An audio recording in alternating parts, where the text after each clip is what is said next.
salam sejahtera untuk kita semua.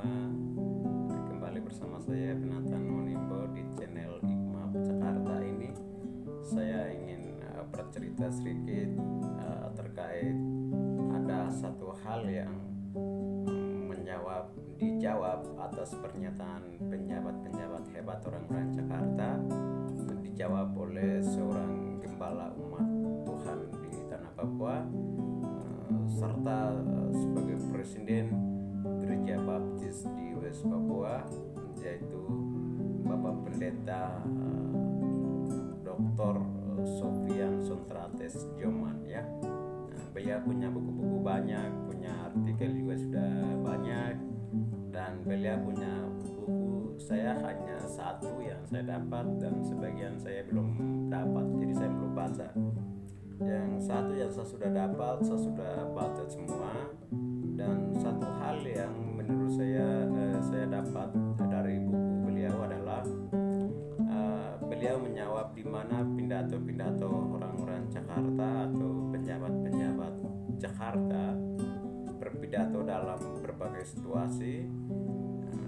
Pidato mereka itu kalau mereka kaitkan dengan masalah bangsa West Papua. Jadi Papua ini kita tidak bisa sebut sebagai provinsi Papua dan Papua Barat, kita harus sebut Papua sebagai sebuah bangsa ya. Jadi ketika pidato-pidato orang-orang penjabat Jakarta berpidato terkait dengan masalah bangsa West Papua, mereka itu kan selalu menggunakan kurang lebih ada 3K yang mereka selalu siapapun penjabat yang berasal dari Jakarta pasti akan gunakan kalimat tersebut jika dia berpidato dalam berbagai acara.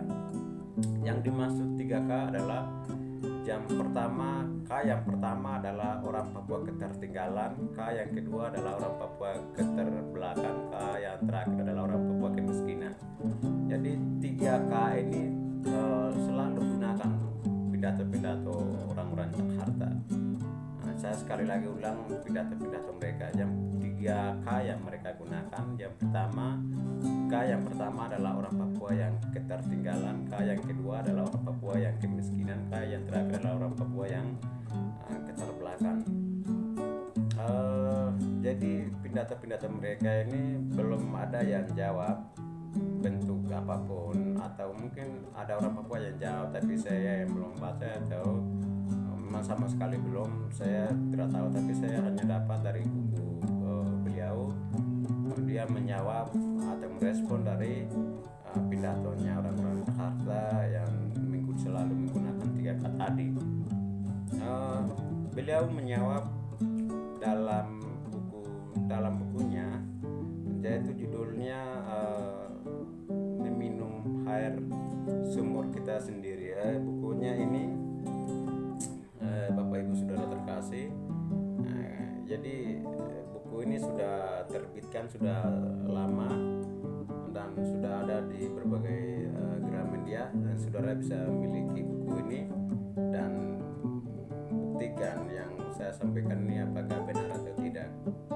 Dalam buku ini beliau sampaikan bahwa kenapa orang Jakarta itu berpidato kalau kaitkan dengan Papua itu selalu menggunakan orang Papua yang ketertinggalan, orang Papua yang kemiskinan, orang Papua yang kebodohan.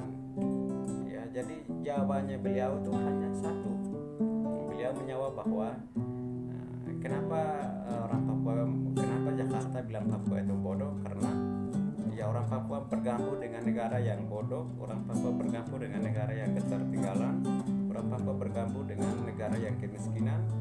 Jadi ya mau tidak mau ya seperti itu jawabnya beliau seperti itu. Dan saya pikir-pikir ternyata benar juga. Jadi pidato-pidato orang Jakarta itu pikiran mereka itu seperti apa ya. Jadi saya tidak mengerti jalannya pikiran mereka. Kenapa mereka bisa sampaikan orang Papua itu ketertinggalan, kebodohan dan kemiskinan, padahal mereka belum tahu Papua itu sekarang kan masih dalam negara Republik Indonesia. Papua kan belum merdeka, kecuali Papua sudah merdeka, sudah punya sebagai bangsa yang diakui oleh seluruh dunia, baru kalau kalau Jakarta sebut bangsa Papua seperti ini dan ini kan itu agak masuk akal. Kok sesama dalam satu negara saja kok bisa berpidatonya seperti itu ya kan.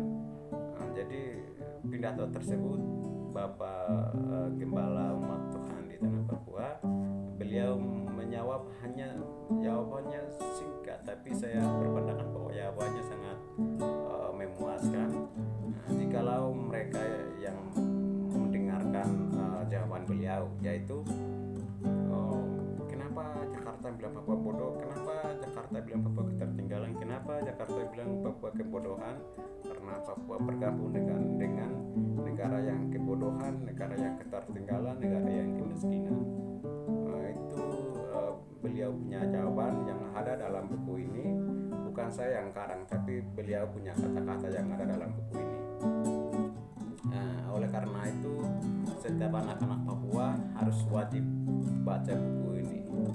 Siapapun anak Papua yang membaca buku ini adalah dia orang yang kaya dari segi pengetahuan. Tapi siapa yang belum memiliki buku ini, khususnya anak-anak Papua, maka dia adalah orang yang ditinggal oleh teman-teman yang lain.